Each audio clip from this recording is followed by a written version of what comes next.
Nhexus, level 36 upgrade. Today I'm going to be installing GPM's purple aluminum steering blocks. Guys, I've been looking everywhere for these and I finally found them. So let's go and open them up and check them out.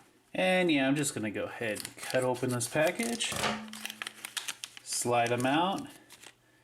And there you have it, guys. All these are going to look so good. Let's get them installed. So the first thing I need to do is remove the front tires, and each tire is held on with a 4mm nut. With that nut out of the way, you can go ahead and slide the tire off. You're just going to want to be careful not to lose this axle pin. So we might as well go ahead and slide that out. We're going to remove the Teflon washer, and then we're just going to go ahead and push out the axle pin through the back. Set that all to the side, and now it's time to go ahead and undo this nut. Once you get that nut out of the way, you can go ahead and swing the turnbuckle off, and then we're going to be removing this screw pin. Once you remove that screw pin, you can easily pull out the steering block.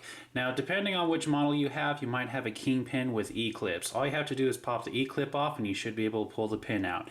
Next up, I need to go ahead and remove this screw, as well as pop out the bearings. Once you get the screw and bearings out, it's time to go ahead and install them in the new steering block. First things first, I'm going to go ahead and screw the screw in all the way. At this time, since you are going to be using metal and aluminum, you're going to go ahead and use some thread locker just to hold the screw in place. Once that's taken care of, you're going to go ahead and insert the bearings, slide them all the way in, and then we're going to go ahead and line it up with the caster block and reinsert the kingpin or screw pin that goes in through the bottom. Once that's taken care of, it's time to go ahead and slide the axle pin in through the back.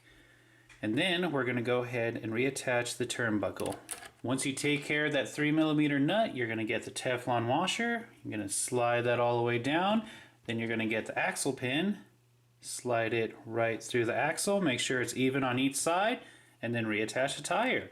All that's left is to go ahead and put on the 4mm wheel nut. Here's before, and here of course is after. You can barely see them, but what you can see, oh, they look so good. You cannot beat aluminum steering blocks, guys. It's definitely one of those upgrades I highly suggest you get. And that was a level 36 upgrade for Nhexus.